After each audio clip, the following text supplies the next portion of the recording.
নৌকা বিলাস লীলা। শ্রী যমুনায় নৌকা বিলাস লীলা করেছিল কেন? দেখো মা, আমরা ভূগোলে পড়েছি অনেক বড় বড় সাগর, মহাসাগর, আটলান্টিক মহাসাগর, প্রশান্ত মহাসাগর এইসব আছে, অনেক বড় বড় সাগর নদী আছে, কিন্তু সামান্য যমুনা নদীতে কেন ভগবান নৌকা বিলাস লীলা করেছিলেন? শাস্ত্রে বলেছে যদা যদা হি ধর্মস্য গ্লানি ভবতি ভারত অভ্যর্থায় তদাত্মনাং জন্মহং পরিত্রাণায় শতনাং বিনাশায় দুষ্কৃতং ধর্মসংস্থাপনায় সম্ভাবামি যুগে যুগে। যখনই এই পবিত্র ভারত ভূমিকে অধর্মের গ্লানি থেকে গ্রাস করিতে চলেছে, তখনই আমাদের প্রাণ গোবিন্দ নিজ ইচ্ছা শক্তি দ্বারা নিজেকে সৃজন করেছেন, ধর্ম প্রতিষ্ঠা করেছেন এবং এই পবিত্র ভারত ভূমিকে অধর্মের গ্লানি থেকে রক্ষা করেছেন। এমন এক সন্ধিক্ষণে কংস কারাগারে, কংস শিশুপাল ও অসুরদের অত্যাচারে পৃথিবী যখন জর্জরিত, ঠিক সেই সময় প্রাণ গোবিন্দ আমার আবির্ভূত হলেন ভগবান শ্রীকৃষ্ণ রূপে। তার মূর্তি কেমন? চতুর্ভুজ মূর্তি তার, চতুর্ভুজ মূর্তি তার,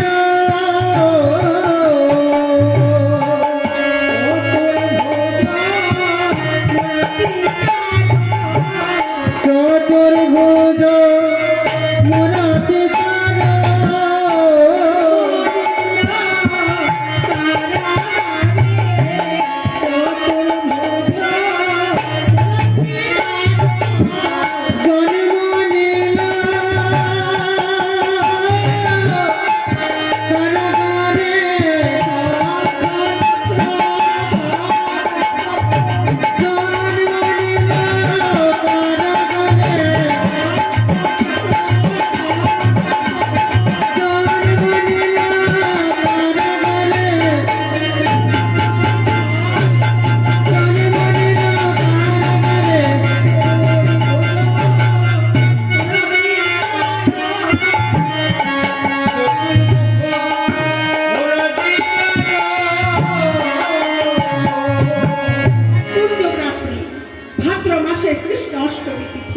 শিশুরূপ গোবিন্দকে কোলে নিয়ে বসুদেব আমার চলেছে নন্দালয়। পথে মাঝে শ্রী যমুনা, যমুনার উথাল পাথাল ঢেউ। কেন মা? একে ভাদ্র মাস, বন্যায় যমুনার উথাল পাথাল জলে টলমল টলমল করছে, তার উপরে ভগবান এসেছেন তার কিনারা। উথাল পাথাল ঢেউ দিয়ে ভগবানের চরণ ধৌত করবার জন্য ছুটে আসে, আর বসুদেব ভয়ে ভীত হয়ে শিশুরূপ গোবিন্দকে কোলে নিয়ে একটি পর্বতের উপরে বসে রইল। আর মনে মনে ভাবছি যে এই শিশুরূপ গোবিন্দকে আমি কেমন করে নন্দালয়ে রেখে আসবো। মাগো, এই যে শিশুটা, ভগবানকে নন্দালয়ে নিয়ে যাবার অনেক বড় কাহিনী আছে বাবা। হ্যাঁ, ভগবানের শ্রীকৃষ্ণের জন্মলীলা অতটা তো এখানে বলা যাবে না মা, আমরা সকলেই জানি, তাই না? দৈবকী গর্ভে যখন জন্মগ্রহণ করেন তখন তো স্বপ্নে কংস মহারাজাকে নিধন করবার জন্য তো সে নন্দালয়ে যাবে বলে স্বপ্নে দর্শন দিয়েছিলেন। তাই আজ বসুদেব মনে মনে ভাবছি আমি কেমন করে নন্দালয়ে আমার সন্তানকে রেখে আসবো।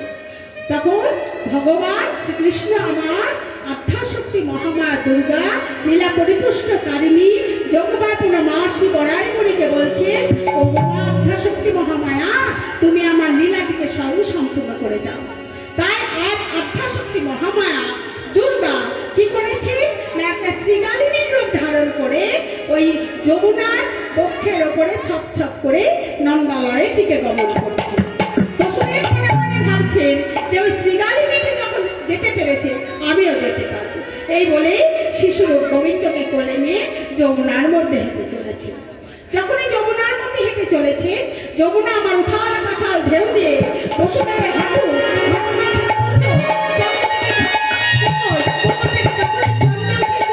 তখন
ছেড়ে দাও, আমার যে বহুলীলা অপকার থেকে যাবে।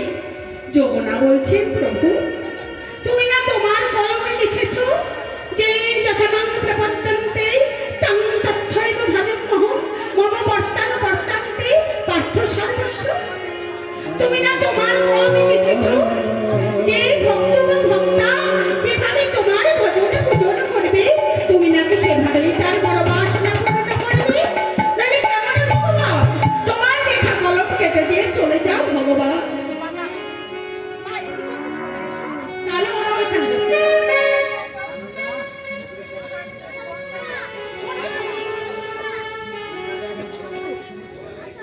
যমুনা বলছেন, হে প্রভু তোমার লেখা কলমটি তুমি কেটে দিয়ে চলে যাও। ভগবান বলছেন, যমুনা তোমার কি কোনো মনোবাঞ্ছা আছে? যমুনা বলছেন, প্রভু তুমি একদিন না হোক এক মুহূর্ত হলেও অষ্টসখী পরিবেষ্টিত রাধা রানী সহযোগে আমার পক্ষে বিলাস করবে।